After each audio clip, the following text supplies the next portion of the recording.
I've made a couple of videos about sacred fire, particularly in relation to Yule.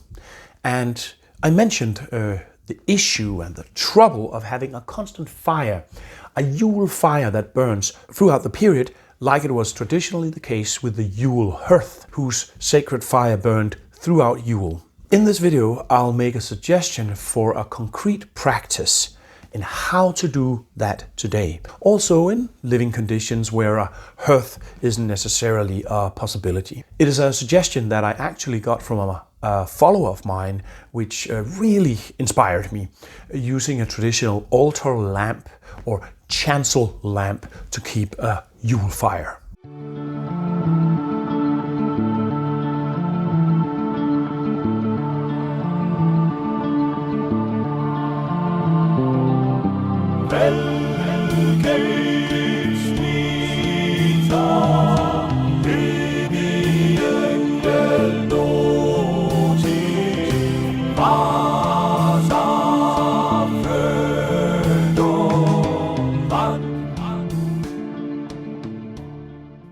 There's a strong intuition or drive towards ceremonial making of Yule fire. In recent times there has been like the Julleucht or Yule lanterns, or Swedish heathens have recently invented a tradition that they call ventljusstaken or sun-weight candles. And these are just a couple of specifically heathen-leaning practices. Because of course, all those lighting of Christmas trees and lights in the streets and all that stuff is basically part of that same drive to light fire or bring light in the darkest times of year.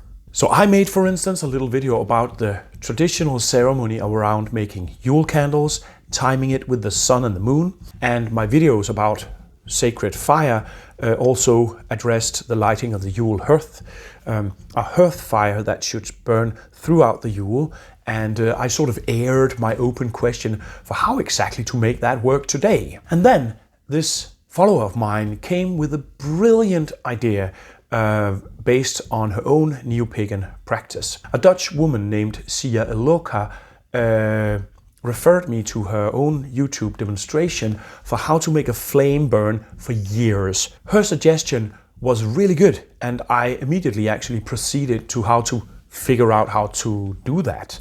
And it was remarkable because more than just a recent invention, like for instance the sun-weight candles, this particular practice is based on very, very ancient tradition, which I guess is kind of cool. It is based on a specific kind of sacred lamp, which is typical of Orthodox and sometimes even of Catholic Christianity. But for instance, in Orthodox Christianity, these constant burning lamps with an eternal flame are sometimes found in people's homes. They have a number of names, such as sanctuary lamps, altar lamps, eternal flame, everlasting lamp light, chancel lamp, and so on. This practice is also found in other Abrahamic religions. I think you find it in Islam, and in Judaism it is certainly a very old practice. In the Old Testament, God commands that a lamp filled with the finest olive oil should always burn in the tabernacle. This practice may have become so widespread in the Abrahamic temple practice because it was already there, practiced in pagan temples in the Mediterranean area. Lamps burning as a votive offering to the gods is just a thing. It's a bit like lighting candles or burning incense. It's too universally there to be sort of religion specific. Ancient Greeks, they had a lamp with an eternal flame in the sanctuary of Athena in the Acropolis. Lamps have been lit to statues of Hermes. Romans lighted candles and lamps to their home patron deities, sometimes candelabra. And in the Temple of Apollo of Rome, in Rome, there was also this kind of a lamp.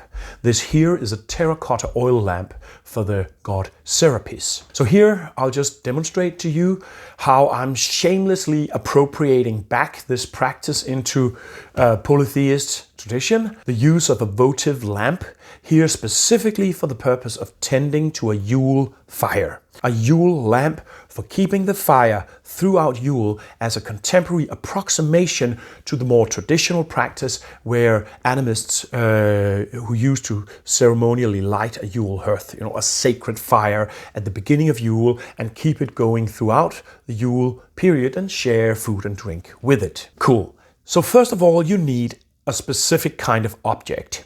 In English, they're called a floating wick or wicks, floating wicks. You can make that yourself, as Sia actually is demonstrating in her video. It's not that difficult. You basically cut out a little metal out of an empty beer can, then you glue some cork on it, cut a little cross, and then buy a wick and pull it through. Then you have a floating wick. But you can also buy floating wicks online. I prefer the ones that aren't overridden with all kinds of Christian invocations, and I'll get back to how to actually use them. Then you need a glass of sorts. I happened upon these rather large, sort of grail-like cups, and I thought they looked cool, so I took a couple of them. Importantly, the sides of this glass should not curve inwards too much, because the flame will be floating in there, and if the sides curve inwards, then the flame will actually burn the sides of the glass. Then you need to go to your local hobby shop and find some of that kind of paint, which you can paint on glass, and then it will solidify like glazing when you put the glass in an oven. So what I did was I painted this glass with the symbols of Yule, a series of primstaffs that mark the Yule period, quite simply. These primstaffs, but you can also find your own versions of primstaffs. Primstaffs are an explosively creative form language, actually, and the ones that I have communicated in my book, Nordic Animist Year, by the way, that you can find on my homepage, that's only a selection of staffs that I, for whatever reason, found that it was meaningful to use. And then I also write here in runes on this glass. I write what I engage as the ancient proclamation of Yule, which is recorded in historical material, the cry Yule, Yule, Yule. It looks as if this ceremonial shouting was a way that heathens proclaimed Yule or invoked Yule, at least in the mid-9th century, when the Byzantine emperor with a crazy name, Constantine Porphyrogenitos, described Swedish Vikings, Varangian gods, shouting something of that sort when they ran around in masks, demonstrating their traditional Yule celebration to the court of the emperor. So that is why I write that, quite simply, Yule, Yule, Yule. Yule, Yule, Yule! Yule, Yule, Yule! Then on a more personal note, I write my own invocation and prayer to Odin, Yolnir. Odin, the Yule bringer, the king of the wild hunt, as the spirit of Yule. And you can do something similar, or you can write something else to perhaps invoke some of all those other deities and spirits that you see as associated with this period. The Sami, for instance, had a whole class of other than human subjects called Julefolket, the Yule people, the Julleucht, a Sami notion of the wild hunt as this flow of spirit through the land at the darkest time of year. And of course, this idea is also very common in the Nordic area. I chose the color blue because I associate that with Odin, who sometimes wear a cape that is named Blå in Old Norse, a word that can mean black or blue. And I actually wanted to make this Yule lamp and sell it from my shop, but never got around to it. When you have finished painting on your glass, then you basically just follow the description of the hobby paint and give the glass the time it needs for the writing to solidify. Your Yule lamp is now finished. You pour a bit of water in the bottom.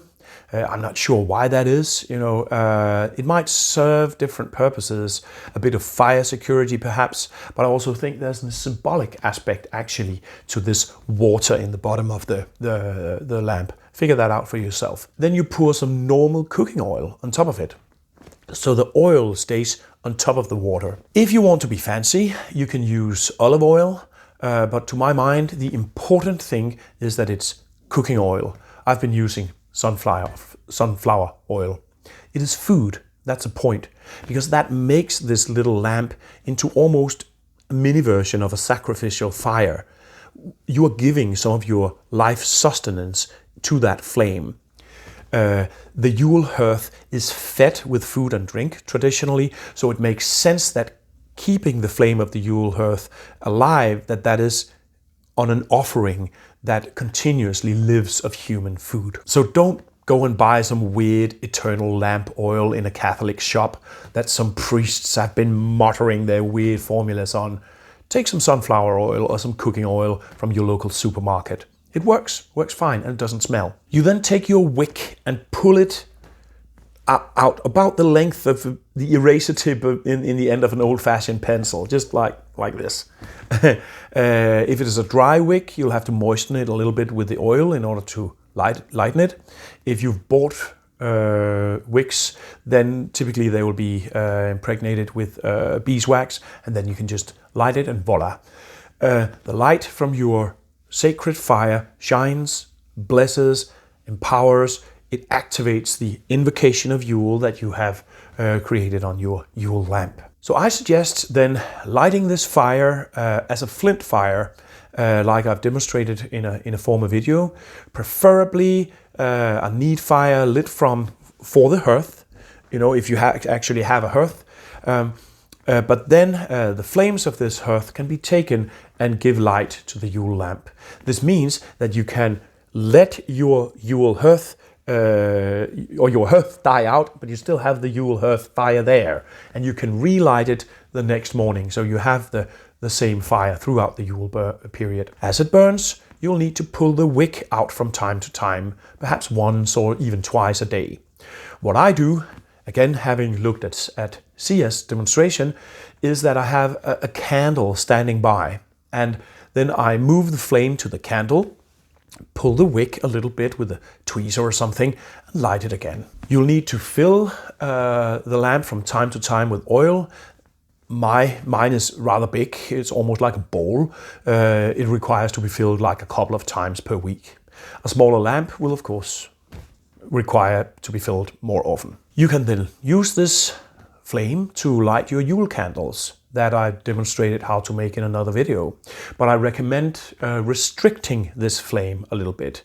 It's not a flame for lighting cigarettes or any old kind of candle that you are blowing out again and all these kind of things. So you can place this Yule lamp in your home and perhaps make an extra secure place for it overnight, like place it in a big pan or something like that. Make sure that you're careful about this. Leaving a fire while you sleep is a little bit of a tricky thing to do. Like if you have a cat, perhaps don't do it.